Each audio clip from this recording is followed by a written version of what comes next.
Hey everyone, welcome back to the Endo Smile podcast. We're going to be continuing our audiobook today. We're on chapter 4 of Martha Beck's book, The Way of Integrity. I hope you guys have all been enjoying it. Here we go. Chapter 4, The Only Way Out. Once we've met a teacher, again, this book counts if it rings your chimes, we're finally ready to leave the dark wood of error. Unfortunately, that process may not be as jolly and effortless as we'd like. As they say in therapy circles, the only way out is through. Through what? Well, Dante calls it the inferno. After meeting Virgil, the poet hopes to go immediately from the dark wood of error into an easier, more restful place. Instead, his teacher takes him to a damned gate. Literally damned. Above it is an inscription, like the signs at amusement parks that say, "You must be this tall to ride, only way gnarlier." Through me to the city of sorrow. Through me to eternal woe. Through me to the way among the lost people. Abandon all hope, ye who enter here. Dude, says Dante, that sign is like totally harshing my mellow. I'm paraphrasing. But Virgil, weirdly joyful, just pats him on the hand so lovingly that Dante agrees to follow him through the gate. And so Dante tells us, he led me in among the secret things. To continue along the way of integrity, you must go in among the secret things. That is, the things you've been keeping from yourself. In chapter 1, you admitted you were lost. Now it's time to let yourself know why. In other words, now is a time when you emerge from specific areas of denial that are allowing you to live outside your integrity. This step isn't complicated. It simply means accepting that certain parts of your life are as they are, even though you wish they weren't. It means looking squarely at truths you've been hiding from yourself, even though paradoxically you know they're in there. Ultimately, leaving denial is the most productive, grounding, calming thing we could possibly do. But for most of us, it's still terrifying. We live in the unarticulated but desperate hope that we'll never have to look at the secret things. That's one of the hopes we have to abandon to move forward. After learning about my son's Down syndrome diagnoses, I was a veritable hope factory. I hoped so hard that on several occasions I probably ruptured something. Though I was grateful to have the choice about terminating the pregnancy and never actually wanted that option, the reality of my situation terrified me. And so I set about hoping. I hoped the test was wrong. I hoped there had been a mistake with my medical records. I hoped a miracle would trim the extra 23rd chromosome from every one of my unborn son's cells. Sometimes late at night, though I knew it made no sense, I hoped the baby would take the whole decision factor out of my hands and just spontaneously die. Sometimes I hoped I would. Well, at the core of all this hoping was the mega hope that I wouldn't have to lose anything. Not my lifestyle, my goals, my self-image, my work, my place in society. I was 25, old enough to imagine the losses ahead of me, but not old enough to realize that hope is a harsh, unstable master and that there are many benefits to abandoning it. This is the next chapter on your journey toward integrity. Abandoning denial. In our culture, abandoned hope sounds terrible, almost sacrilegious. We are among the hopingest people in history. Manifest destiny, continuous progress, never give up on your dreams. Yes, we can. This is a good thing mostly. High hopes really can usher in wonderful accomplishments. But when we hope for something that doesn't trigger the ring of truth inside us, we split from reality. We hope that things aren't as they already are. At that point, we've begun the Cold War with the reality that psychologists call denial. This isn't any kind of flaw or defect. Denial is a survival mechanism that keeps us from dying of shock by blocking our perception of things that are too frightening to face. We can use it half deliberately, as I did after Adam's diagnosis, but usually denial is involuntary. We can experience something right out in clear daylight and honestly not be conscious that it exists. I've seen a lot of this in my work. Remember the OxyContin junkie I worked with, the one who took 200 pills a day? He was furious at anyone who hinted he might actually need rehab. He kept repeating that he was not addicted, just getting through a tough time. He truly believed this, even as he rushed to resupply his habit. On another occasion, a client I'll call Julia asked me to sit in as she confessed of her devoutly religious mother, Constance, that she's been having an affair. Well, Constance said soothingly after Julia finished speaking, at least you've never been unfaithful to your husband. You never crossed that line. When Julia tearfully clarified that, yes, indeed, she had fully and enthusiastically crossed that line on multiple occasions, her mother repeated, "No, you'd never do that." Despite being told this truth repeatedly, Constance never let herself know it. Another couple, two lovely men who'd been living, working, and sleeping together for over 20 years, told me they needed coaching because they were afraid people might start to think they were gay. Well, aren't you? I said. Oh, you're good, one of the clients replied. You guessed, haha, but no one else knows. My brother asked me about it once, said the other man, but I punched him in the gut for it, so I'm pretty sure he doesn't suspect anything. I could go on telling similar stories all day, stories about intelligent, well-meaning people and mind-boggling denial. Their ability to keep secrets from themselves wasn't evident of bad behavior or stupidity, but of the complexity inherent in every human mind. Without meaning to, we can wipe the slate of our awareness clean of everything we don't want to know, almost, if it weren't for that damned gate. Approaching the gates of hell. Buried in the half-light of every denial, there's a mental gate labeled, "Abandon all hope, ye who enter here." To find that gate, we simply have to acknowledge the things we don't want to acknowledge. We dread arriving at the gate, let alone passing through it, because even though we won't fully look at it, we sense that it's a portal to experience we'd rather not have. It's a portal to experiences we'd rather not have. Beyond the gate, we may have to stand up in front of other people and say, "I'm an alcoholic," while shudder, not drinking at all. Beyond the gate, we will absolutely know that we hate our jobs and that nothing is stopping us from quitting. Beyond the gate, what we've been calling love may show itself to be nothing more than a spider-fly relationship. Blundering through the dark wood of error, we can successfully, though always uneasily, pretend that there is no gate, no beyond. But once we meet our soul teachers, external or internal, they pull us toward the gate like a team of mules. They point out, dwell on, insistently remind us of things we most emphatically do not want to think about. Most of our minds have sensitive areas, like inflamed wounds that can't tolerate even the gentlest touch. I call these do not mention zones. Any topic related to these areas feels alarming. For example, we may avoid discussions about cancer, Alzheimer's, or other awful ailments because we don't want to acknowledge that they could happen to us. Or we may be so terrified of poverty that we avoid all discussions of taxes, salaries, savings, money in general. Some of us can't look at photos of oil-covered pelicans or a clear-cut rainforest because we can't bear to think about the high probability that humans have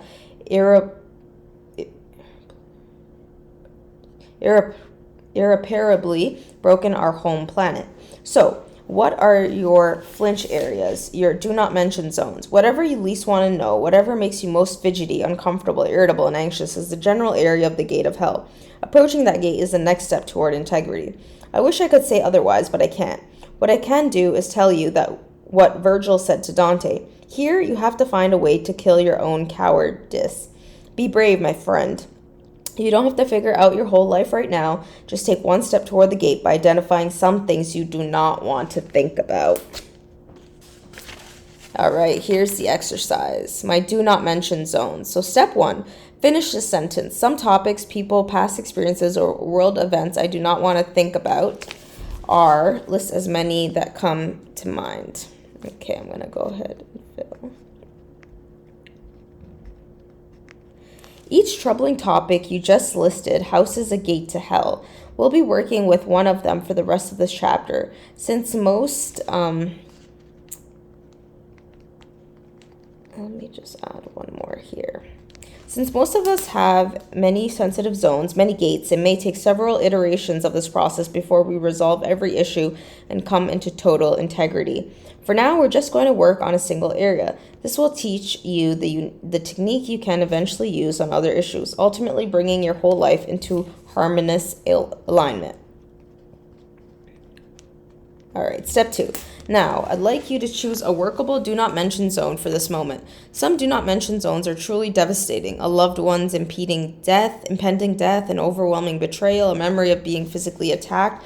Whatever denial you may have about these issues won't dissolve easily because it's a necessary coping device. I wouldn't recommend that you work with something so drastic right now.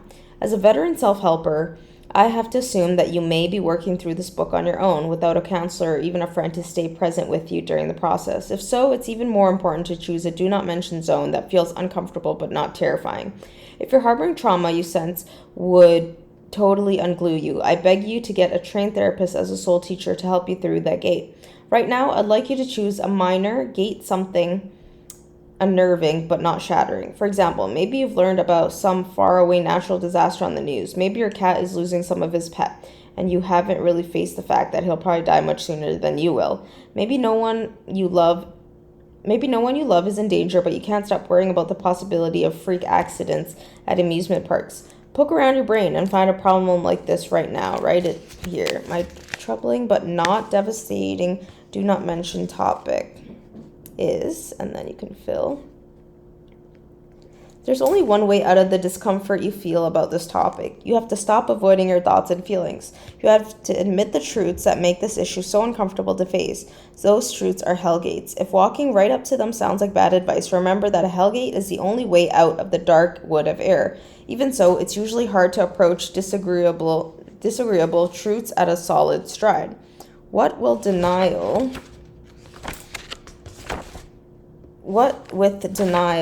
fogging up the landscape, the best way to find our hellgates is by groping.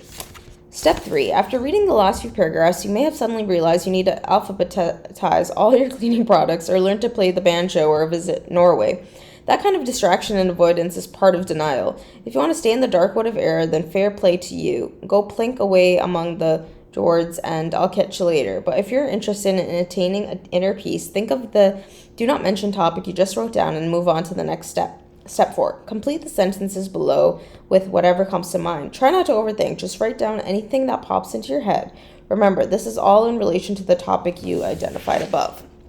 So the prompt is, in regard to this topic, what I'm most afraid to know is... Okay.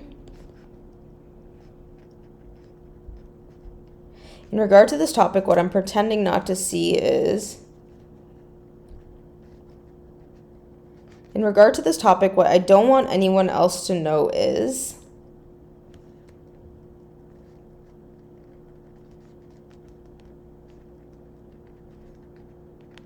If other people knew about this topic, I'm afraid that...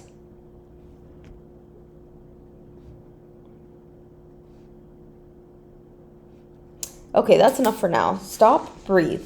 Go get a drink of water.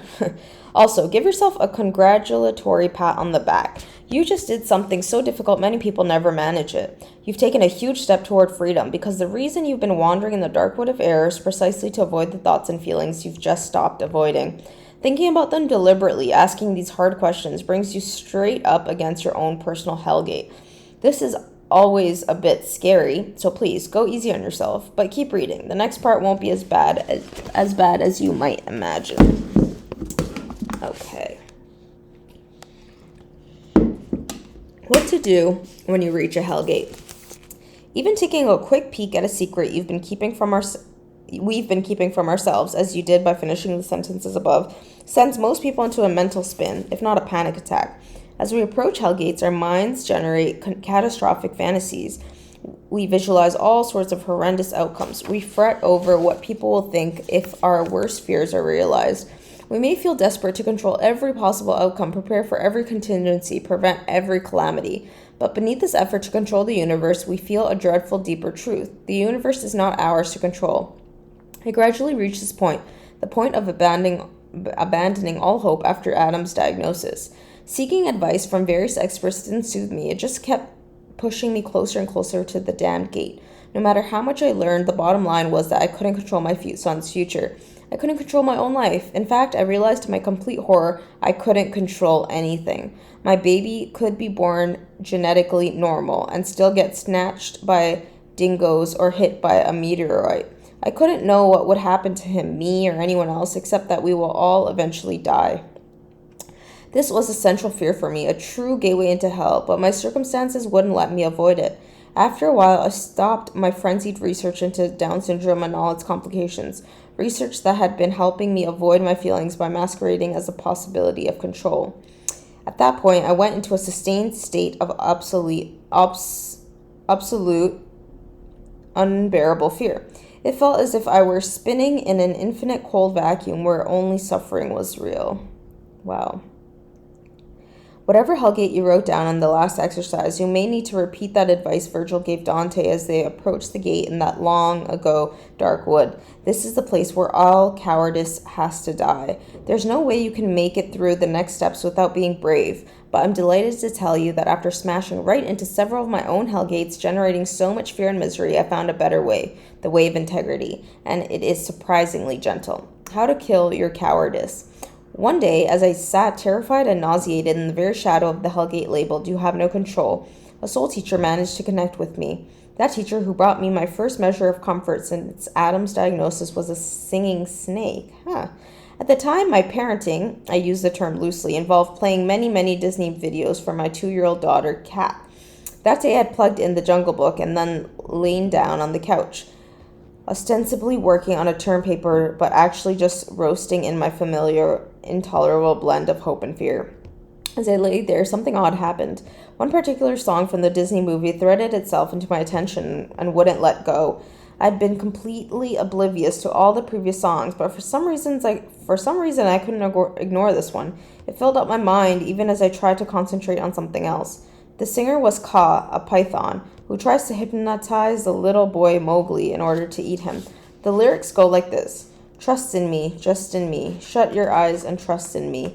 You can sleep safe and sound, knowing I'm around. Trust in me, just in me. Shut your eyes and trust in me." These words seem to have some sort of muscular power to push their way into my head and force everything else out. The moment they filled up my entire mind, I felt that I've been describing as my inner teacher, the ring of truth. My body went limp. My mind stopped its panicky fantasies. My fear and sadness felt suspended in a clear space that seemed generative and warm, not desolate. This was a completely new sensation for me. I desperately wanted to hang on to it, but I expected it to melt like a snowflake on my tongue. When the song ended, I found the remote control, rewound, and played it again, lying back on the couch to listen. I did this many times. Kat didn't mind. Whatever we may say about the terrible twos, children that age have a truly spectacular tolerance for song repetition. It's ironic but fitting that my first adult experience of mindful presence came from a literal murder song. If I'd believed in any sort of God at that point, it would have been the kind who sings you to sleep so he can kill you. I felt ridiculous playing and replaying a children's ditty, but the calm it gave me was like a miracle drug. I kept my brain focused on those lyrics until nothing else remained. As the song played for perhaps the 20th time, I fell into deep, healing sleep. This was how I discovered the most powerful way I know to kill our own cowardice as we approach a gate to hell. We must pull our minds away from situations that exist only in our hopes and fears and rivet our attention, all of it, on the present moment. I'm going to read that again. We must pull our minds away from situations that exist only in our hopes and fears and rivet our attention, all of it, on the present moment. Then we do something so simple it sounds almost nonsensical. We trust that in this moment everything is all right, just as it is. We don't have to trust that we'll be okay in 10 minutes or 10 seconds, only in this razor-thin instant called now. If we do this repeatedly, we discover something remarkable. By dropping resistance to whatever is happening right now, we are able to cope. Even though we're not coping, allowing ourselves to not cope gets us through this moment over and over and over. Presence is the sanctuary integrity offers us as denial comes to its dreaded end. You can try it as you read this paragraph. Just notice that right now you're basically okay. You can trust that gravity will keep holding you in place. You can trust the air you're breathing. You can trust everything in the entire universe to be as it is. You are already coping with it right now, and right now is the only thing you'll ever have to cope with. In the years that followed my Jungle Book experience, mindful presence would become quite trendy. People would sell books about it, teach it at clients. My clients, many of them enthusiastic readers of books like Eckhart Tolle's The Power of Now, benefited greatly from it. And I'd later discover that the disabled baby I feared so much was a genius at it. For example, when Adam was 20, he had a job bussing tables at an elder care facility in Phoenix. One day I got so busy worrying about gum disease that I forgot to pick him up from work. When I realized my mistake, I drove to the corner like a bat out of hell, arriving 90 minutes late to find Adam fast asleep in a rocking chair on the building's shaded porch. "Adam," I said, shaking him awake, "I'm so sorry I'm late. Why didn't you call me?" Adam rubbed his eyes, sighed peacefully, and said, "I wasn't worried. I was just tired."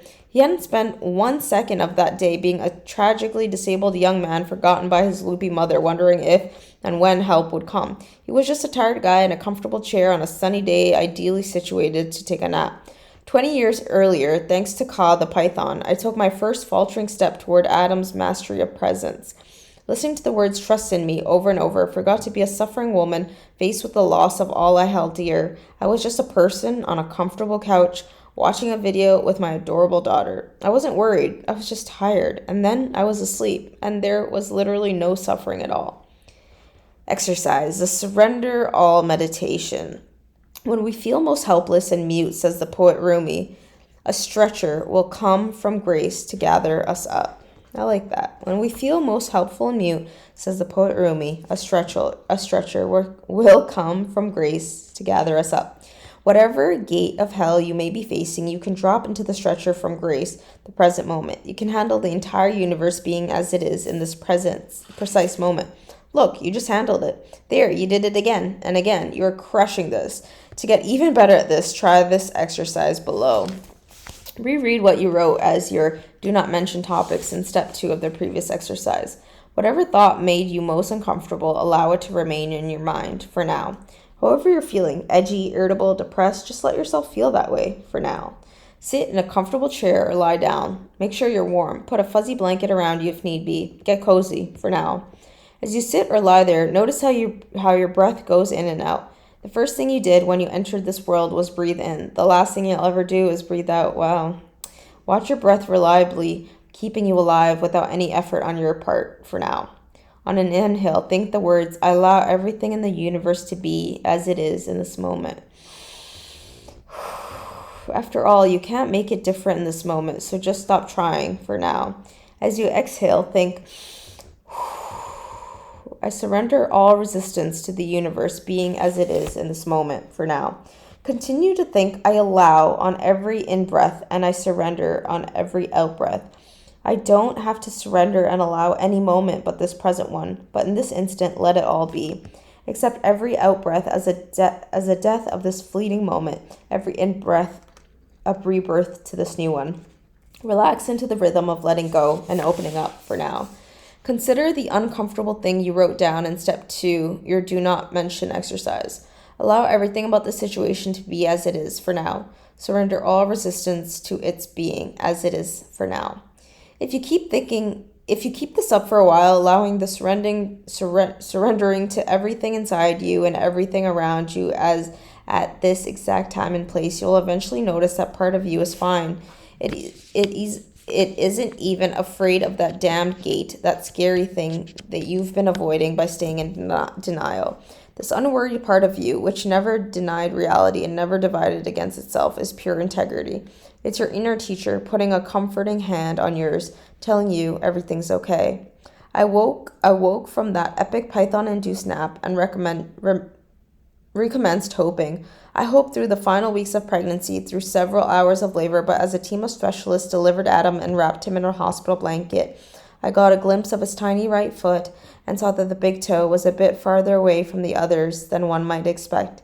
Abandon all hope, ye who enter here. My denial collapsed. There had been no mistake. My baby had Down syndrome, but weirdly, I found that I could cope.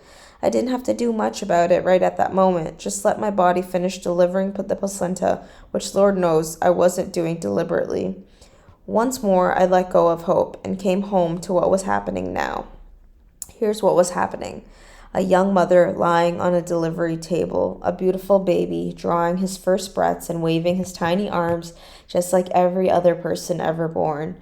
A small squadron of people devoted to keeping both of us hale and hearty. I could handle that. In fact, as I watched all these people caring for me and for Adam, I found the situation quite wonderful. Astonishingly, in fact, this reality was more sustaining than any of my desperate hopes. The path to that particular gate of hell had been awful, but one step past the gate, one step beyond hope, everything was fine. I didn't even need hope anymore because I wasn't worried. I was just tired. All right. Thank you so much for listening. Join us for chapter 5 in the next episode. Have a great day.